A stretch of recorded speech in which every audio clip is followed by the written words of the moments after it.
Welcome to the exciting round 5 clash between Javokhir Sindarov, the current Uzbek number 2, and Frederik Svane, the German Grandmaster. Frederik has been having an amazing run at this event, knocking out Gukesh as well, while Javokhir is one of the strongest players left in the fray now. Will the youngster make it to the candidates is the big question. He opens the game with pawn to e4. And this would be a huge thing for Uzbek chess because everyone thought that Nodirbek Abdusattorov would make it to the candidates, but perhaps it's Sindarov's time here. Knight to f3, knight c6, and we will have the Rui Lopez or the Italian or the Scotch. Well, he goes for the Italian. Makes sense. And also very interesting because Gukesh also chose the same opening against Frederik, and perhaps Sindarov has some improvements there. Knight to f6, pawn d3, and now the bishop comes out to c5. And Javokhir now plays his pawn to c3. The typical way of playing the Italian, you kind of build a small center. You have the option of pushing d4 at various times, castles. White also castles here. And now Black plays the move d6. Very solid. Pawn to b4 played, attacking the bishop here on c5. The bishop drops back to b6. And now pawn to a4. Trying to trap the bishop with a5.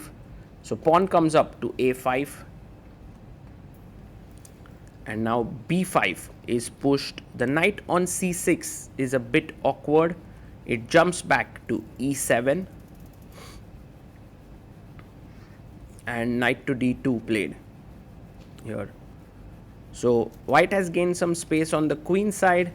Black actually wants his knights here, and generally the knight jumps to f4. d4 played here by Sindarov.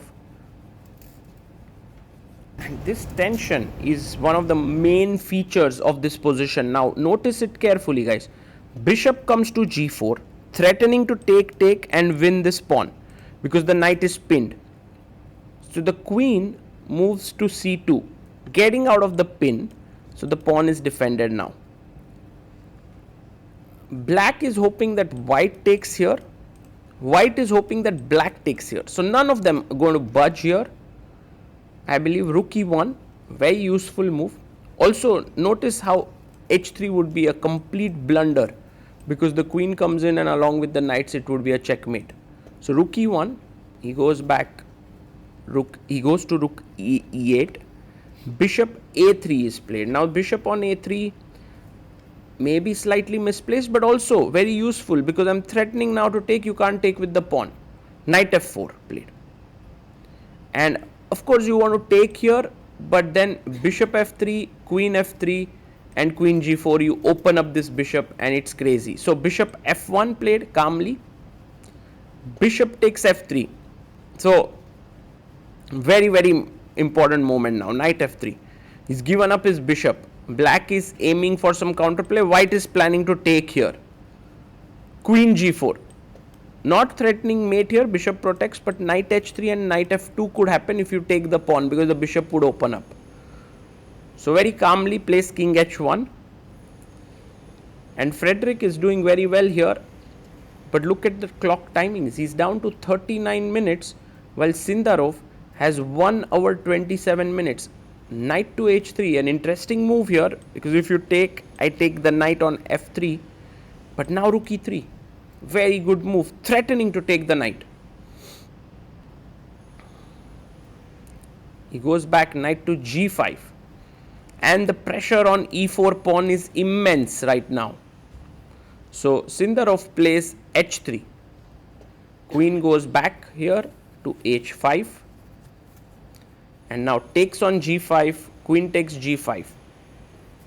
The d4 pawn is under pressure. You have to do something about it. He goes rook d1. See how amazingly he's protecting both his pawns, and look at how he's trying to put the third pressure in here. Queen g6, bishop d3 played, keeping the pressure, keeping the tension. Knight to h5. Now notice, if you take on d4, I take back. If you take here, I have e5 and you are in trouble. So that's the reason why this doesn't work. Knight h5, g3, stopping the knight, rook e7, and this was not a good move actually, because now you are losing time.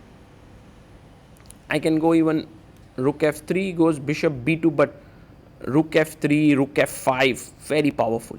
Bishop b2, rook e8, trying to put more pressure on the e4 pawn.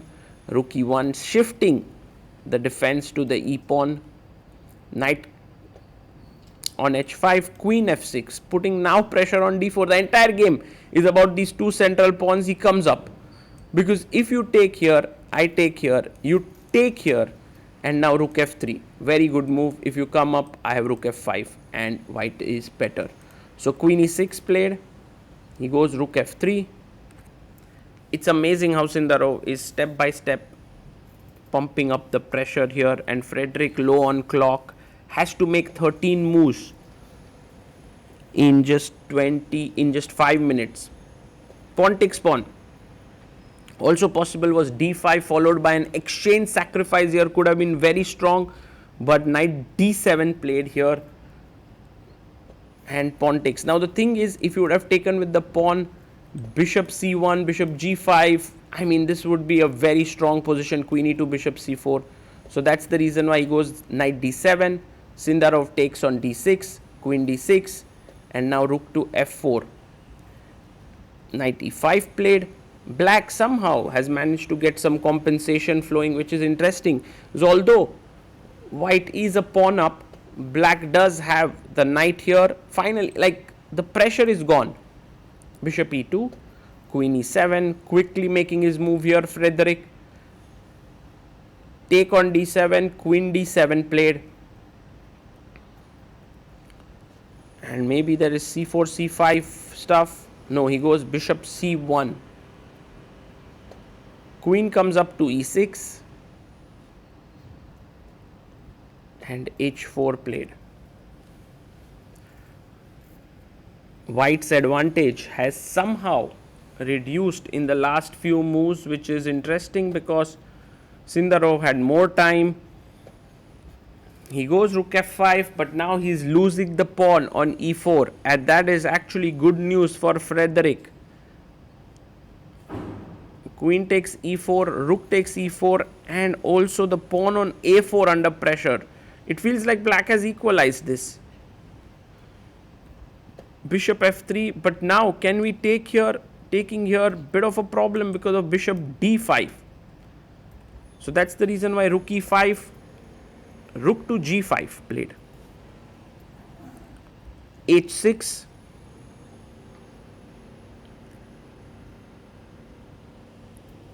and now rook takes e5 played. Knight takes on e5.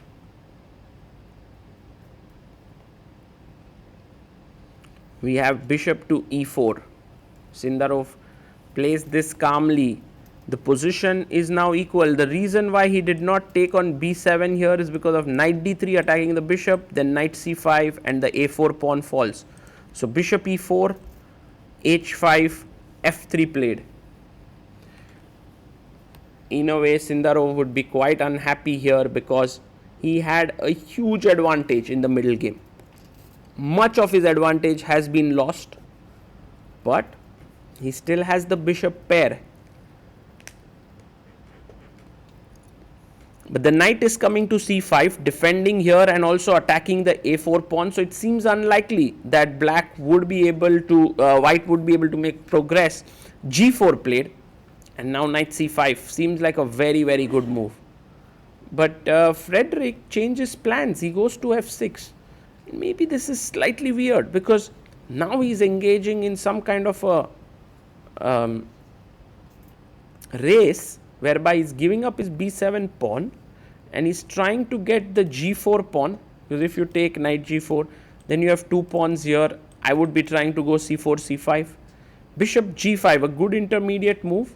I guess king g7 makes a lot of sense. Take, take, go into this opposite colored bishop endgame, which could be fine, but maybe it's also potentially lost.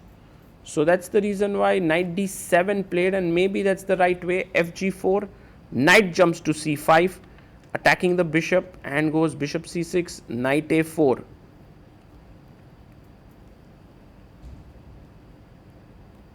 Bishop comes to f6, and now threatening h5, takes, bishop e4, h6, h7 could be an idea, but king e2. I love how Sindarov first improves the position of his king, and Frederik down to 1 second plays knight b6. Now he's in serious trouble because there's not even an increment of time after. If you are on move 51, so no time more. a4, c4 played, making this bishop control here. a3, the pawn is running, but the king comes in, king c3, good move. So you have the bishop controlling here, the other bishop is fine. Bishop f8, I like this move. He wants to go bishop g7, I guess. But king to b3, another good move. Bishop g7, and now Sindarov finds a beautiful move, attacking the c7 pawn. He goes bishop e5 to defend it, but what about c5 now? It's over actually. It's huge. Sindarov playing beautifully in this endgame. Knight a4 or knight c4. He goes knight a4, attacking c5. You defend it first. Bishop e7, yes, and now threatening king a3. Black's counterplay is done. King g7, take the pawn on a3. And now this phase of the game is very easy for a player of Sindarov's class. Look at Frederik there shaking his head. He's so unhappy here. He did fight back really well, but I guess it's not enough now. The knight is hanging, and for the youngster, it must come as a tough moment because he's been playing really well in this tournament. He would have loved to make an attempt to reach the candidates, but Sindarov, of course, very, very strong player. Javokhir Sindarov, f5 played, and now pawn takes pawn, pawn takes pawn. And how do you finish this off accurately is the big question. So 60 moves are done. Sindarov gets a new score sheet.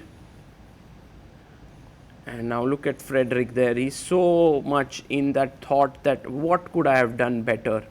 Well, there were several things, I guess. One was not to bring the knight to f6 in that defense, to keep it on c5. Take, take.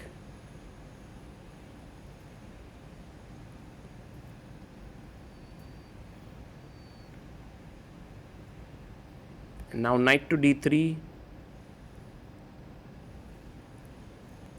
And we have king to c4. The king is moving up. King d5 could come in. Knight f4 played, controlling the d5 square. And we have bishop d7, putting pressure on the f5 point. And knight to g2.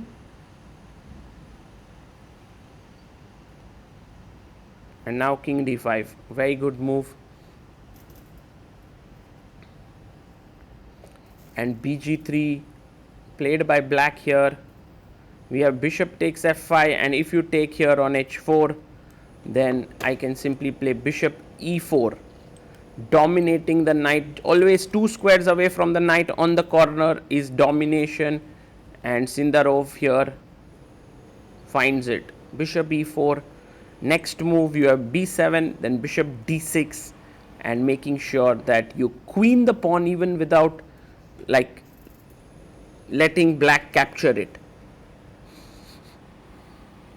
And knight g6, you just take, he takes the knight, and now the idea is b7, bishop d6. Let's say for example king g6, b7, threatening bd6, handshake there, bishop to d6 and bishop a7, and you quickly move in here with your king, and there's no way the bishop can stop the pawn, and you queen it.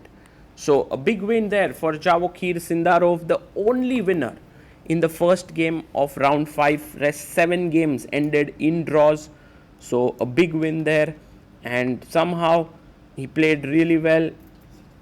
And look at Sindarov there talking to Frederik, saying that, you know, there were moments where he could have just held the draw perhaps. And Frederik is shaking his head because he's like, I think he's just not happy with himself. Pretty sure that there were many moments where he could have improved upon his play. But these are the games that help you improve. These are the games that are painful, but they teach you so much. And playing high stakes games is the best thing that one can do for their chess career. They are painful, they are tough, but they are also the most rewarding in terms of learning. For now, while Frederik learns from this, he now has a must-win scenario on hand with the white pieces, and he'll try his best. Meanwhile, Javokhir Sindarov has already put a big foot inside the quarterfinals that he wants to reach. Let's see if he's able to get there.